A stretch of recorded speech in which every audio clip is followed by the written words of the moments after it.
ባለፉት ዓመታት የባለቤትነት ውዝግብ ውስጥ የቆየችው የአዲስ አበባ ከተማ በመጨረሻም ወደ ኦሮሚያ ክልል በይፋ ልትጠቃለል መሆኑን የመረጃ ምንጮቻችን በሰጡን ጥቆማ አረጋግጠውልናል። ይህ ጉዳይ የተሰማው የኢትዮጵያ ሀገራዊ ምክክር ኮሚሽን ባስጀመረው የምክክር ጉባኤ ላይ ሲሆን የአዲስ አበባ ከተማና የሕዝቦቿ ዕጣ ፈንታ በአራት አማራጮች ላይ ወድቋል። ከዚህ ቀደም ጣቢያችን በሰራው ዘገባ በኦሮሚያ ክልል ፖለቲከኞች አዳማ ከተማ ላይ ባካሄዱት ሚስጢራዊ ስብሰባ የአዲስ አበባን የባለቤትነት ጥያቄ ለኦሮሚያ እንዲረጋገጥ ለማድረግ በምክክር ኮሚሽኑ በኩል አጀንዳውን ለማስፈጸም ፕሮግራም መያዙን መግለጻችን ይታወሳል። በሀገሪቱ የሚገኙ የሁሉም ብሔር ብሔረሰቦችና ሕዝቦች በእኩልነት በሚኖሩባትና ንብረትነቷም የሁሉም ሕዝቦች እንደሆነ በሚነገርላት የአዲስ አበባ ከተማ ባለቤትነት ላይ አሁን ሌላ ውሳኔ ሊተላለፍ በምክክሩ ለመሳተፍ ሰርገው በገቡ የኦሮሚያ ፖለቲከኞች በኩል እየተሰራ መሆኑን በምክክሩ የሚሳተፉ የመረጃ ምንጮቻችን አረጋግጠውልናል። በአዳማ ከተማ ከዚህ ቀደም በተካሄደ ዝግ ስብሰባ ላይ የአዲስ አበባ ባለቤትነት ከዚህ በኋላ ጥያቄ እንዳይሆን ሲባል ራሷን የቻለች ክልል የማድረግ አጀንዳ ቢቀርብም በኦሮሚያ ክልል ርዕሰ መስተዳድር ኦቦ ሽመልስ አብዲሳ እንዲሁም በሌሎች የክልሉ ባለስልጣናት ተቃውሞ ገጥሞታል። በተጨማሪም በሕገ መንግስቱ ላይ የሰፈረው የኦሮሚያ ክልል ከአዲስ አበባ የሚያገኘው የልዩ ጥቅም ጥያቄ በጋራ ጥቅም እንዲተካ አማራጭ ሐሳብ ቢቀርብም ተቀባይነትን ሳያገኝ ቀርቷል። እናም የምክክር ኮሚሽኑ ከህዝብ ለይቼዋለሁ ካላቸው አጀንዳዎች ውስጥ የአዲስ አበባን ሁኔታ ይመለከታል። ኮሚሽኑ ለከተማዋ አራት አማራጮችን አስቀምጧል። ክቡራን ተከታታዮቻችን በተከታዮቹ ደቂቃዎች የቀረቡ አራት አማራጮችን ጨምሮ ከምክክሩ ጉባኤ ተሳታፊ የመረጃ ምንጮቻችን ያሰባሰብናቸውን ጥብቅ መረጃዎችን በዝርዝር እናስደምጣችኋለን። ለዕለቱ የትንታኔ አጀንዳችን አድርገን መርጠን ያሰናዳነውን የአዲስ አበባ የባለቤትነት ጉዳይ እንዲሁም አዲስ አበባ ከተማና ነዋሪዎቿ በቀጣይ የተጋረጠባቸው ተስፋና ስጋት ምን ይሆን የሚሉ ዝርዝር ነጥቦችን በተከታዮቹ ደቂቃዎች እናስደምጣችኋለን። በምክክሩ የተሳተፉ ተመካካሪ አባላትም የደህንነት ስጋት ጥያቄ ማቅረባቸውንም ከመረጃ ምንጮቻችን ሰምተናል። በዝርዝር እናስደምጣችኋለን። አክብሮታዊ ሰላምታችን በያላችሁበት የዓለም ጫፍ ድረስ ክቡራን ተከታታዮቻችን ለአዳዲስ ወቅታዊና ታማኒ መረጃዎቻችን ቻናላችንን ሰብስክራይብ በማድረግ ቤተሰብ ይሁኑ።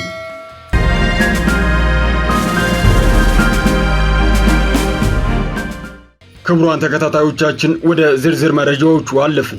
ከዚህ ቀደም ጣቢያችን በሰራው ዘገባ በኦሮሚያ ክልል ፖለቲከኞች አዳማ ከተማ ላይ ባካሄዱት ሚስጢራዊ ስብሰባ የአዲስ አበባን የባለቤትነት ጥያቄ ለኦሮሚያ ክልል እንዲረጋገጥ ለማድረግ በምክክር ኮሚሽኑ በኩል አጀንዳውን ለማስፈጸም ፕሮግራም መያዙን መግለጻችን አይዘነጋም። በሀገሪቱ የሚገኙ የሁሉም ብሔር ብሔረሰቦችና ሕዝቦች በእኩልነት በሚኖሩባትና ንብረትነቷም የሁሉም ሕዝቦች እንደሆነ በሚነገርላት የአዲስ አበባ ከተማ ባለቤትነት ላይ አሁን ሌላ ውሳኔ ሊተላለፍ ከጫፍ ደርሷል። በምክክሩ ለመሳተፍ ሰርገው በገቡ የኦሮሚያ ፖለቲከኞች በኩል እየተሰራ መሆኑንም በምክክሩ የሚሳተፉ የመረጃ ምንጮቻችን አረጋግጠውልናል። በአዳማ ከተማ ከዚህ ቀደም በተካሄደ ዝግ ስብሰባ ላይ የአዲስ አበባ ባለቤትነት ከዚህ በኋላ ጥያቄ እንዳይሆን ሲባል ራሷን የቻለች ክልል ለማድረግ አጀንዳ ቢቀርብም በኦሮሚያ ክልል ፕሬዚዳንት ኦቦ ሽመልስ አብዲሳ እንዲሁም በሌሎች የክልሉ ባለስልጣናት ተቃውሞ ገጥሞታል።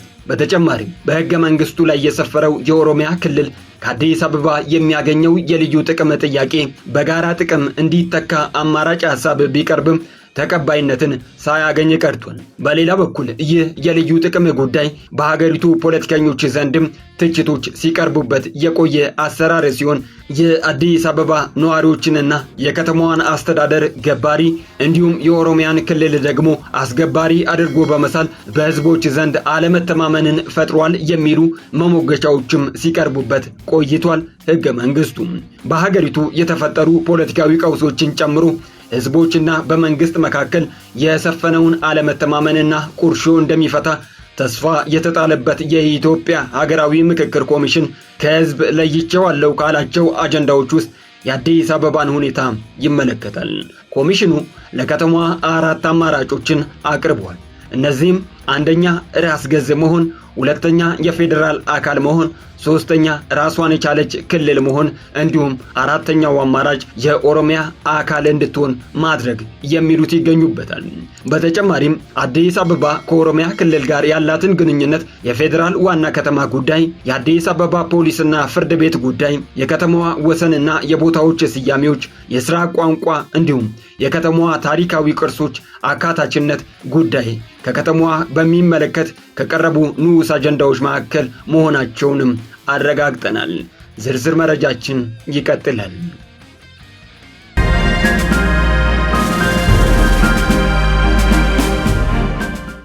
የኢትዮጵያ ሀገራዊ ምክክር ኮሚሽን ያስጀመረው ሀገራዊ የምክክር ጉባኤ 7ኛ ቀኑን ባስቆጠረበት ሐምሌ 14 ቀን 2018 ዓ.ም ተመካካሪዎች በተመደቡበት አጀንዳ ዙሪያ 10 ተመካካሪዎችን በመያዝ ጥቃቅን ቡድን ደረጃ የሁለተኛ ቀን ምክክራቸውን አከናውነዋል። ይህ የምክክር ሂደት ለ3 ቀናት ያህል እንደሚቆይ ሀገራዊ ምክክር ኮሚሽን ለተመካካሪዎች ባቀረበው የሥራ ቡድን የምክክር ስልት ሰነድ ላይ የተመለከተ ቢሆንም ከ6 በላይ ንዑስ አጀንዳዎች ያሏቸው አጀንዳዎች ላይ እየተመካከሩ የሚገኙ ቡድኖች በተቀመጠው ጊዜ ሂደቱን ላያጠናቅቁ እንደሚችሉ ምንጮች ነግረውናል።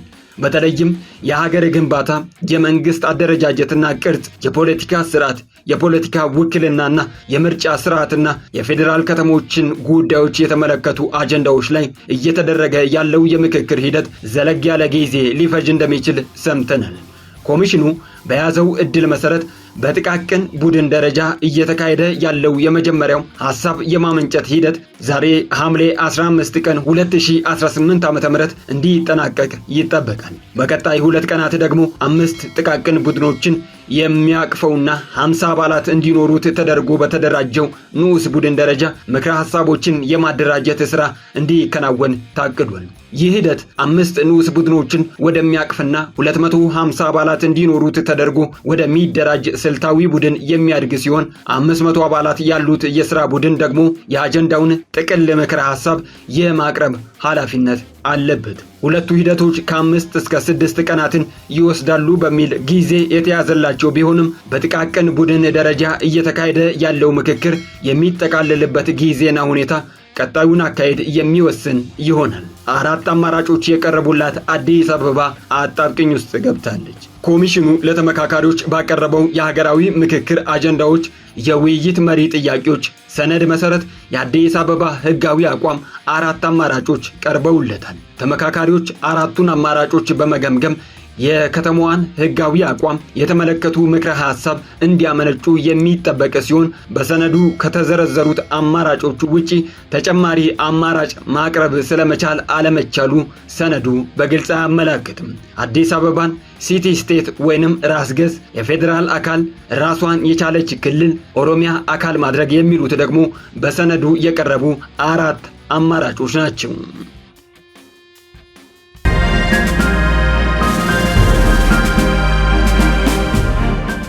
አዲስ አበባ ከኦሮሚያ ክልል ጋር ያላት ግንኙነት፣ የከተማዋ በጀት ድርሻ ጉዳይ፣ የፌዴራል ዋና ከተማ ጉዳይ፣ የአዲስ አበባ ፖሊስና ፍርድ ቤት ጉዳይ፣ የከተማዋ ወሰንና የቦታዎች ስያሜዎች፣ የከተማዋ የሥራ ቋንቋ እንዲሁም የከተማዋ ታሪካዊ ቅርሶች አካታችነት ጉዳይ ጥያቄዎች የተዘጋጁላቸው የምክክር ንዑስ አጀንዳዎች ሆነው በሰነዱ ቀርበዋል። አዲስ አበባ በፌዴራል መንግስት ላይ ስለሚኖራት ውክልናና የፌዴሬሽን ምክር ቤት ውክልና ጉዳይ ግን በንዑስ አጀንዳነት ሳይካተቱ ቀርተዋል። ይህ በእንዲህ እንዳለ የድሬዳዋ ከተማም በተመሳሳይ 3 አማራጮች ቀርበውለታል። የፌዴራል ከተሞች በሚል አጀንዳ ስር የተካተተችው ድሬዳዋ ከተማ 3 የህጋዊ አቋም አማራጮች ቀርበውላታል። አንደኛው ሲቲ ስቴት ወይንም ራስ ገዝ፣ የፌዴራል አካል፣ ራሷን የቻለች ክልል የሚሉት ደግሞ ለከተማዋ የቀረቡ 3 አማራጮች ሲሆኑ ድሬዳዋ በኦሮሚያ ወይንም በሶማሌ ክልል ውስጥ እንድትሆን የሚጠይቀው አማራጭ በሰነዱ ላይ አልተካተተም።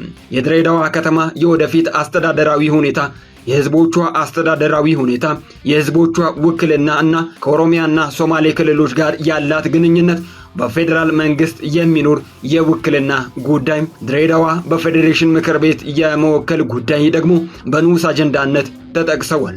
ምክክሩን እየታዘቡ የሚገኙ ተቋማት የምክክር ሂደቱን ለመታዘብ ጥያቄ ያቀረቡ የሀገር ውስጥ ተቋማት የትዝብት ስራ መጀመራቸውን ኮሚሽኑ አስታውቋል። የኢትዮጵያ ሰብአዊ መብቶች ኮሚሽን፣ የኢትዮጵያ ሰብአዊ መብቶች ጉባኤ፣ የኢትዮጵያ ሲቪል ማህበረሰብ ድርጅቶች ህብረትና የኢትዮጵያ ወጣቶች ፌዴሬሽን ሂደቱን እየታዘቡ ከሚገኙ ድርጅቶች መካከል ናቸው። ከምንጮች ባሰባሰብነው መረጃ መሰረት ኮሚሽኑ ተቋማቱ የትዝብት ሪፖርታቸውን እንዲያቀርቡለት በማሳሰብ ፈቃድ መስጠቱን ተረድተናል። የትዝብት ስራቸውን ከጀመሩ ተቋማት መካከልም አንዳንዶቹ በዚህ ሳምንት የመጀመሪያ ደረጃ የትዝብት ሪፖርታቸውን ይፋ ሊያደርጉ እንደሚችሉ የሰማን ሲሆን ኮሚሽኑ የሰጠውን ማሳሰቢያ የትኛውም የትዝብት ሪፖርት ከመውጣቱ በፊት እንደሚመለከተው የሚጠይቅ መሆኑንም አረጋግጠናል።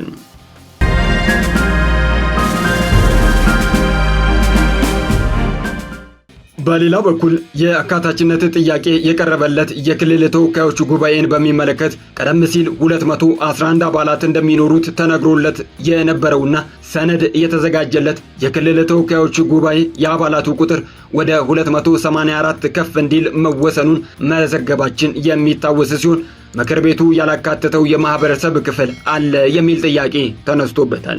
ከተጽዕኖ ፈጣሪዎች ለቀረበው የውክልና ጥያቄ መልስ የሰጠው ሀገራዊ ምክክር ኮሚሽን አሁን ደግሞ ከኢትዮጵያ አካል ጉዳተኞች ማህበራት ፌዴሬሽን ተመሳሳይ ጥያቄ እንደቀረበለት ምንጮች ነግረውናል። የፌዴሬሽኑ አመራሮች ሴቶችና ወጣቶችን ጨምሮ የተለያዩ የማህበረሰብ ክፍሎች በክልልና በፌዴሬሽን ደረጃ ተወክለው የምክር ቤት አባል እንዲሆኑ ሲደረግ አካል ጉዳተኞች በምክር ቤቱ ውክልና አላገኙም የሚል ጥያቄ ለኮሚሽኑ ዋና ኮሚሽነር ፕሮፌሰር መስፍን አርአያ ማቅረባቸውን ምንጮች ነግረውናል። ዋና ኮሚሽነሩ ለፌዴሬሽኑ አመራሮች በሰጡት ማብራሪያ ተመሳሳዩ ጥያቄ ከተለያዩ አቅጣጫዎች እየቀረበ መሆኑን መጥቀሳቸውን የገለጹት ምንጮቹም ፌዴሬሽኑ ላቀረበው ጥያቄ ተነጋግረን መልስ እንሰጣቸዋለን፣ ጊዜ ስጡን የሚል ምላሽ መሰጠታቸውንም አረጋግጠውልናል። የደህንነት ስጋት አለብን ያሉ ተወካዮች ስለመኖራቸውም ተሰምቷል። በምክክር ሂደቱ እየተሳተፉ ከሚገኙ ተመካካሪዎች መካከል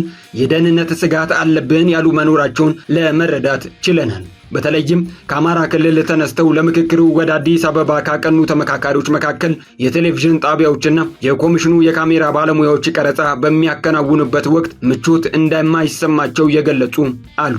በምክክሩ ላይ እየተሳተፍን መሆናችን ከታወቀ የደህንነታችን ጉዳይ ስጋት ውስጥ ይወድቃል በሚል ለኮሚሽኑ ጥያቄ ያቀረቡ ተመካካሪዎች ማንነታቸው እንዲታወቅ በሚያደርግ ቀረጻ ውስጥ እንዳይካተቱ መጠየቃቸውን ምንጮቻችን አስረድተዋል።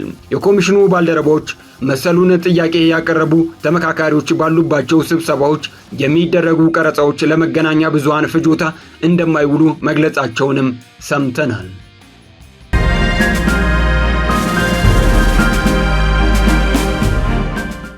የተከበራችሁ ተከታታዮቻችን ለሳቱ ያዘጋጀነው ልዩ የትንታኔ መረጃችን በዚሁ አበቃ።